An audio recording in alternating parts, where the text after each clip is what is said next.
Thank you. I've been asked here today to speak to my experience with misinformation from the Correctional Service of Canada. I am and have been a correctional officer with the CSC since 2007.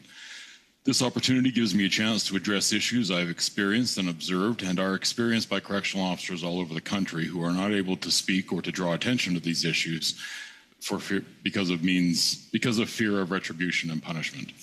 It is widely known amongst correctional officers that the message of the state of our penitentiaries as represented by the Correctional Service of Canada is a very inaccurate representation of what is happening in our prisons. Violence in our prisons is one of the most pressing issues faced by correctional officers. The levels of violence within a prison is at a level I've never seen in my career. The violence against correctional officers is at a level I never would have assumed it could or would ever be allowed to get to. I classify this as a measure of misinformation because the issue is so discarded by the service. Officers are often ridiculed by management for reporting assaults and are often coerced to not document or to write reports regarding these assaults. Correctional officers understand that working in Canada's federal prisons come with inherent risks, but the injuries they incur are widely discredited through many means, not the least of which is the General Correctional Service of Canada refusal to allow assaults and threats against correctional officers to be documented and reported through occupational health and safety procedures. Incidents that are documented seldom result in any change in routine or procedure that would alter the likelihood of these happening again. Correctional officers struggle against the service while trying to recover from injuries sustained at work. They are pressured to suck it up, to grow up, to not report, and to not miss work after an injury or an incident. It is a general cliche that rings true within prison that someone has to die before a safety concern regarding protection from inmates is actioned. Life-threatening incidents and murders are the generally accepted threshold for taking a situation seriously.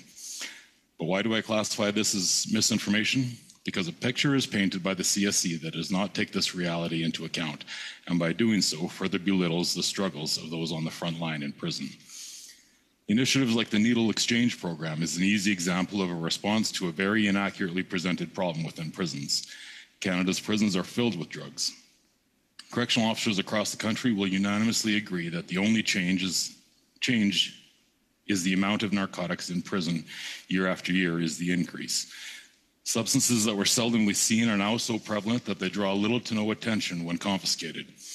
Officers have become proficient in administering naloxone to overdosing inmates, sometimes multiple times a shift.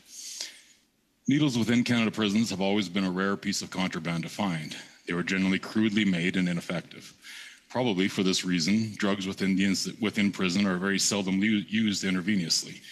In prison, drugs are smoked or snorted. The introduction of the Prison Needle Exchange Program has and is introducing an injection drug problem that did not exist in our prisons. The service's rhetoric that this is a harm reduction measure is actually creating a new problem that we on the front lines have never had to deal with. Besides the introduction of injecting drugs in prison, we are also presenting weapons to a violent inmate population and creating an economy for these needles to be used and distributed through the populations. The use of medium and maximum security inmates unsupervised outside of a perimeter fence, and the terms used to get around policies that would not allow these to happen are standard practice. Terms like perimeter work clearance and on-site TAs or temporary absences or positions of trust are terms often used at sites for inmates who are not eligible for forms of release into the community or away from security measures. Inmates in these positions often introduce contraband into the institution, most commonly in the forms of drugs and cell phones. Memos are often written directing officers to not perform regular search procedures on these inmates once they return to the institution because of their positions of trust or exempt status. Inmates on perimeter exception are constantly using these opportunities to visit community restaurants, coffee shops like Starbucks, etc., and of course to introduce contraband and participate in other security compromising activities, including escapes. It is demoralizing and insulting to frontline correctional officers to see the organization they work for misrepresent their workplace and the dangers they face and further contribute to those dangers by not properly responding to issues, fostering a culture that does not allow accurate reporting, and minimizing the physical and mental injuries often incurred in this environment. That's my opening statement. Now, Mr. Sousley, just to be clear here, you're representing yourself. You're not representing your union or anything like that. That's correct?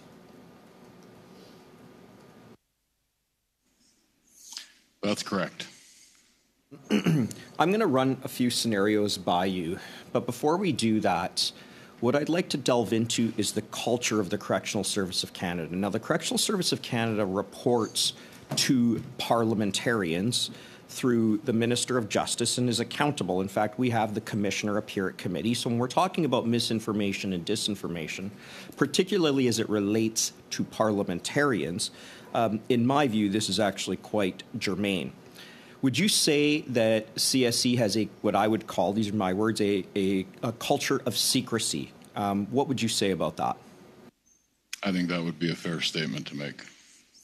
And can you elaborate on what you've seen generally? We don't want you to breach any confidentiality or anything like that. But the culture of secrecy, how does that manifest itself? What are the consequences? My experience has been that the service is inclined to answer the questions to the bare minimum, to not expose themselves to anything that would portray them in a way that is counter to how they want to be looked at by parliamentarians and by the public. How do they want to be looked at, in your view, by parliamentarians and the public?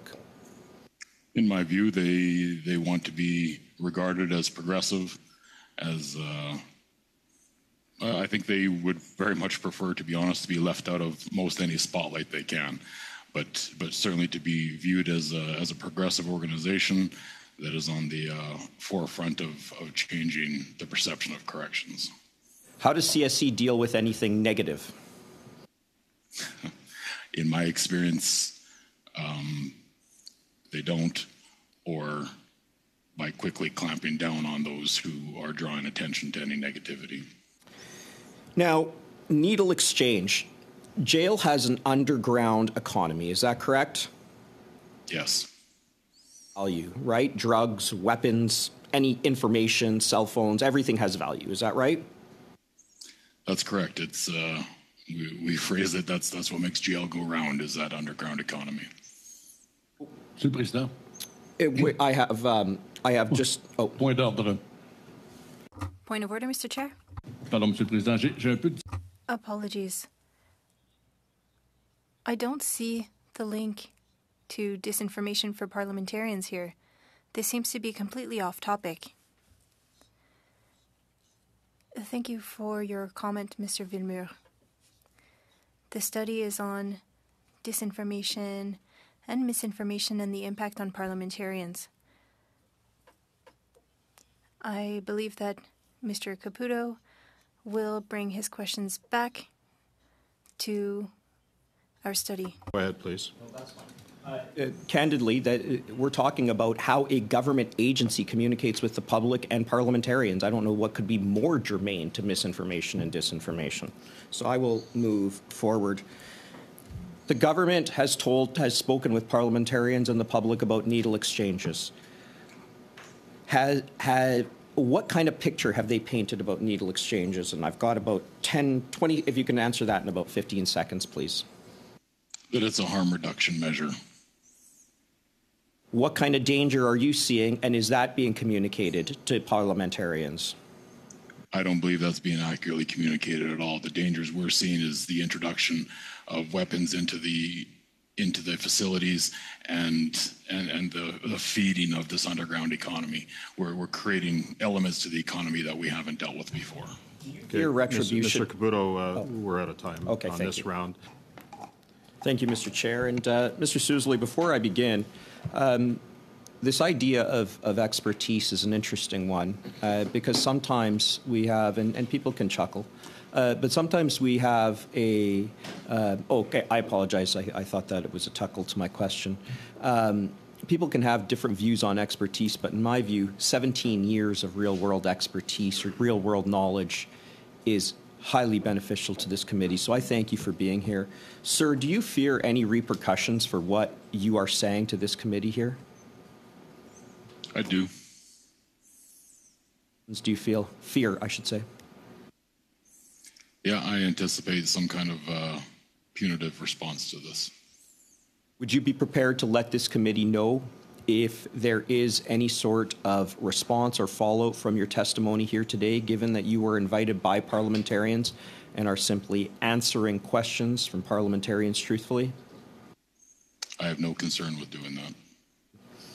I'm going to ask you about gangs in jail and how it's communicated to the public and parliamentarians by the CSC and what's really happening. Do you have any comment on gangs in jail and how that's being communicated and what's really going on? The CSC prides themselves in having successfully eliminated gangs out of Canadian prisons a number of years ago. I believe it was 2014, 2015. That is a celebrated accomplishment amongst the brass of the CSC, which was accomplished by changing the name of gangs to security threat groups. Like, what does that mean? Security threat groups? Was it simply just a change in the name, and therefore we say no gangs exist? Do I have that right? Yes, it was a name change that out of one side of the mouth eliminated gangs, and on the other hand created a very new problem with a very newly named group. Somebody was to testify before Parliament and say, gangs are not an issue, but we didn't know this, and we have to say security threat groups are. That's certainly misleading in my view. I want you to talk as well about, we are told that in corrections there's safe, secure, humane control, and people are transferred in consistent, when I say transferred down security from maximum to medium to minimum, in accordance with their risk to public safety and things like that. Do you have any comment on that, sir? That's a very hot issue amongst correctional officers about what we perceive and believe is the inaccurate security classification of inmates being inappropriately downgraded or downgraded through security levels without the outside of where that inmate is fit to be operating in. When we have a maximum security inmate positioned into a medium or minimum security environment, of course, that produces all kinds of threats to us and to the public. And is the public, is this type of thing routinely communicated to parliamentarians and the public? It's very rarely communicated to anyone internally. I would be shocked if it was communicated externally at all. It's usually done through the form of what's called overrides. Overrides, okay.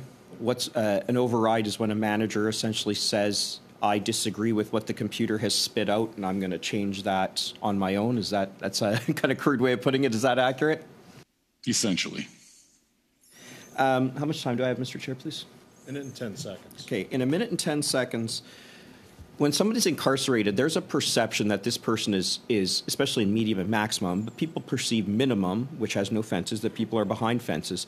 Are there times where people have work clearances or unofficially are escorted out of jails in your experience, contrary to policy, and is that ever communicated? Absolutely, that happens on an extremely, I would suggest, daily basis in most institutions across the country.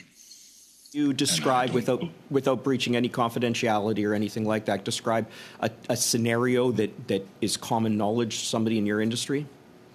We have inmates serving life sentences who are not eligible for any forms of parole, but are given fence clearance to work off-site and not out of perimeter during the business day.